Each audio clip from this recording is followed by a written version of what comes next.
Okay, so I hope you're all keeping well. Thank you to those who were able to send me on the work via email. Okay, um, from the last class, it's quite simple, guys. Okay, if you have a problem with your student email, okay, and you feel like it could take a couple of days to get sorted, I'm sure there's other students that are in the same boat as you. You need to contact me, okay, with maybe a personal email address, okay, that we can then use to communicate, to send work, etc. Okay, because eCall Direct, I can't send everything on eCall Direct, okay, and for example, um, I need to be able to make a private group on YouTube for this particular video, and I'm going to be using your student email addresses to do that. Okay. So if that poses a problem for you, I need to know as soon as possible so we can change that and I can change your email and your access to the page. Okay. Um, so 20 of you watched the video. Okay. I need Emmerich and Eleanor. Okay. You were the two people who didn't watch it. Okay. Um, so guys, I need, for example, if you have like a group chat with the class, or if you're friends with each other on Snapchat or whatever, try to contact each other as soon as possible, to let each other know that when a new video is posted by myself, or when something on Ecole Direct goes up. Okay, because if it takes a couple of days for people to see it, then everything gets delayed effectively. Okay, which is obviously not what we want. We want to try keep the same progress we had during the year. Okay. Um, what else? So yeah, just try to get in touch with each other as soon as possible about that. Um, I just want to give you a little reminder as well that that on Ecole Direct, okay, whatever, um, instead of using the contenu de séance, okay, for putting the work in, for example, for today's class, okay, I will be putting it in travail à faire for the next class, okay. So whatever class you have that day, just look at travail à faire in for the next class, and that is what you have to complete for the next class, okay. This is very important that we're going on a basis of to be completed. Okay, so whatever PowerPoint or video or question that I give you to do, okay, that has to be done in time for the next class. Okay, I hope that's clear. Um, just so you know what's happening next week, Monday class as normal. Okay, Um, I'll try to make the video on maybe Sunday night or Monday morning if I can, okay, for you to watch. That will be just a video like this as normal. And then on Thursday, there will be no video. You will receive a question, okay, on Ecole Direct. Okay, so I will post a question to Ecole Direct either on Wednesday night or Thursday morning. Okay, where you have to answer. You just have to answer the question. You what else? It's not an exam. Okay, and it should only take you 1 hour to do. Okay, so my advice would be to use the hour we have normally at 1 o'clock on Thursday to do this. Um, don't be leaving it till half 11 on Thursday night. It's just pointless. Use the hour that you have free. It's a lot easier. Okay. Um, piece. Yeah. So this is not graded. It's not an exam. Okay. This is an open book test. Okay. You will have one activity which will take maybe 10 or 15 minutes, and then you will have a question that will take about 30 minutes. Okay. Um, as I said, you will receive the information on that on Ecole Direct. Okay.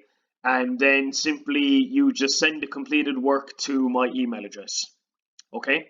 Again, I will inform or I will remind you of that on Monday, and then the instructions that I give you on Wednesday night or Thursday morning on eCall Direct will be very clear about what you have to do.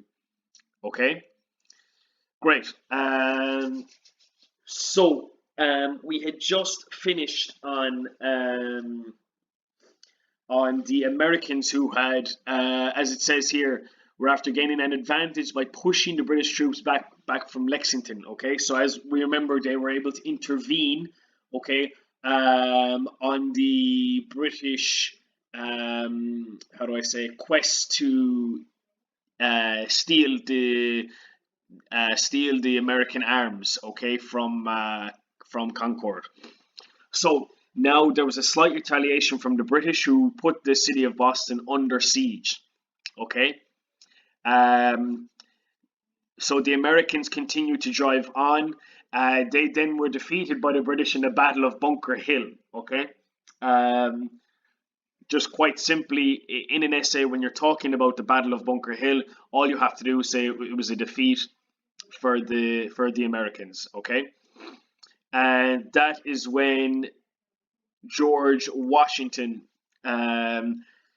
intervened and basically became the commander in chief of the American troops. Okay, um, if you just see what I've written down here, okay, um, perhaps the Americans could have been a bit smarter in their tactics, instead of just pushing on towards Boston, where there was a ready, battle-hardened British army, who were well prepared for the oncoming Americans. Okay, but again, the Americans did not like having a city that was under siege in their own country.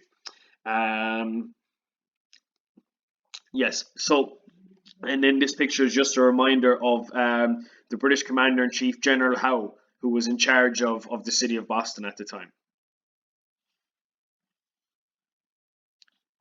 So sorry, yeah, I'm not sure if this is working for you, but I'm able to move the slides here through, and I'm not sure if the video record will pick it up. If not, it's fine. So I'm just going to obviously tell you when we're moving on from slide to slide. Okay. So just moving on to slide 2 now. Obviously, this PowerPoint is on eCall Direct as well. So just move the PowerPoint on and have the voice record in the background as you're reading it. Okay. So on to slide 2. So George Washington was very strict in how he controlled the American army. Okay, he obviously saw that there was going to be no chance of victory without proper discipline. Okay, he enforced this discipline very well. Okay, and with even though there were some innocent American civilians in Boston, okay, there was a clear message he wanted to send, a clear aggressive message to General Howe, was, by bombarding the city um, and surrounding it. Then, okay, so then General Howe was basically left with no option, because as we know, Boston is by a port as well, so they were able to surround the city to an extent where the Americans had nowhere to go. Okay, so they used the geographical location to their advantage there. Okay, and after realizing that there was no way out, General Ho had to surrender the city. Okay, which meant the city was now given back to the Americans. Now, technically, okay, it was still under British rule, like the rest of the land, of the country, but these were changing times, and to win this city back was a massive boost for Americans. Okay, it gave them a small lift. Okay, a small bit of belief that they could start to gain an upper hand on their British counterparts. Okay, And if we just note here, the first victory and first defeat territorially for both sides. Okay, so using that as a small boost, we're just going to go on to quickly a document that was written by Thomas Paine. Okay, we didn't cover him in the Enlightenment, but he was one of the he was an English philosopher. Okay, so we obviously studied Voltaire, Montesquieu, Descartes, and encyclopedians.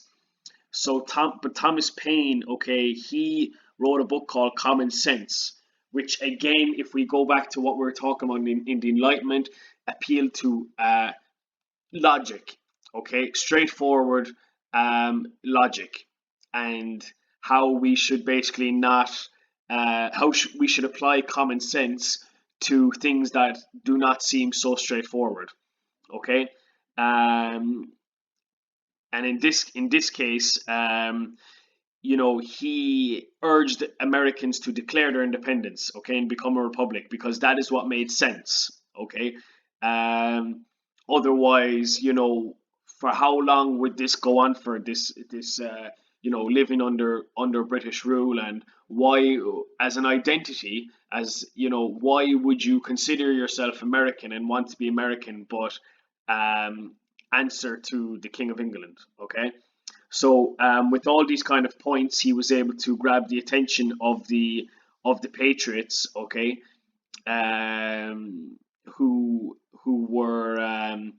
who found a big interest in this, okay. And again, with the little boost from the victory in Boston, and with this book, okay, more and more belief and hope started to gather, okay, for the Americans. Um, Even though, as it just says here, even though they were the underdog against a much larger and experienced army. Okay, if you're discussing that in an essay, you can obviously talk about the victory that the British had over in Canada. Okay, and from years of fighting other wars and gaining territories and colonies, in India, for example, and everywhere else, that the Americans probably didn't stand a chance when you look at the history of it all. Okay? Okay, so moving on now to slide 4.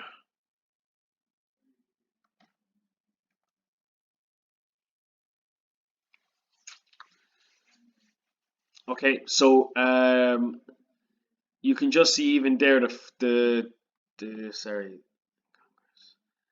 a declaration by the representatives of the United States of America in General Congress assembled. Okay, so we can even see there that they were referring to themselves as representatives of the United States of America. Okay, so these colonies now were changing their names from colonies to states. Okay, um, everything was moving in the right direction. Okay, in terms of becoming an identity for these American people. Okay, and leaving what was British rule. So, 4th of July 1776, obviously that would then become Independence Day in America. The Congress issued the Declaration of Independence. This was written by a Thomas Jefferson. Okay, basically it was as much as about becoming American people as it was separating from the British. Okay, so there's an argument there that, well, did the Americans just want to separate themselves from the British, or did they want to have their own identity? So there's a slight difference there. Okay, and the fact is they wanted both. Okay, because the British had treated them badly, cruelly, overtaxed them, etc. And in general, the Americans started to find this identity in themselves that they wanted to wear, to believe in. Okay. Um. So yeah. Furthermore, they lost confidence. That should be in the American people. Okay. The Declaration of Independence raised American spirits. But in 1776 and 77, the war went badly for them. Okay. So there was a bit of a setback then after this declaration. Okay, so the British counteracted that with uh, with some small victories. Okay, and Washington found it hard to keep his army together. Okay, the problem was with the Americans,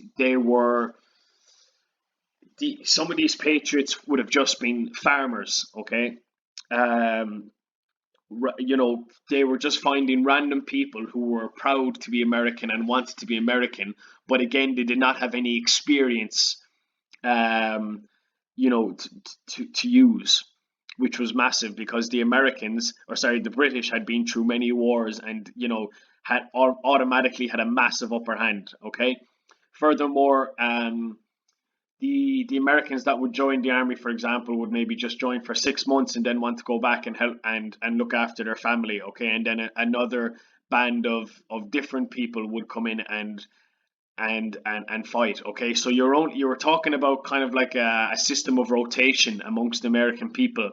Okay, because farmers, for example, didn't want to spend too much time away from their land because it would go bad. The And then fathers would wanted to look after their families. There were so many different things at play. Whereas these British soldiers were full time, and lived on American soil. Might have even had their family there. Okay, this was their full time job, and this was their duty to protect and fight for their country. Okay, the Americans not so much on the same page. Okay. So just moving on to slide 4, okay? I want you to watch this video here. It's the same video we watched the last time, okay? So you just have to watch from 10 minutes to the end. I think it's about 13 minutes, okay? Actually, I'll put this link on Ecole Direct as well, okay? I'll put this link on as well. It's just an interesting article about the American flag, okay? We all know that the stars represent the states, and we have white for peace and red for liberty and all that. But there's just a small bit more on the background about where the flag originated from. Okay, so give that a quick read as well. And as I said, on Monday we will just be continuing with the War of Independence. Okay.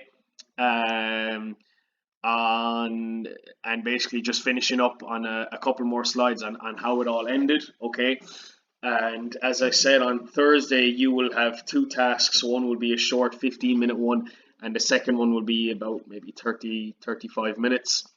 Quite simply, it will be open book, not graded, and it will be on everything we've done in the American Revolution. Okay, so after the Enlightenment,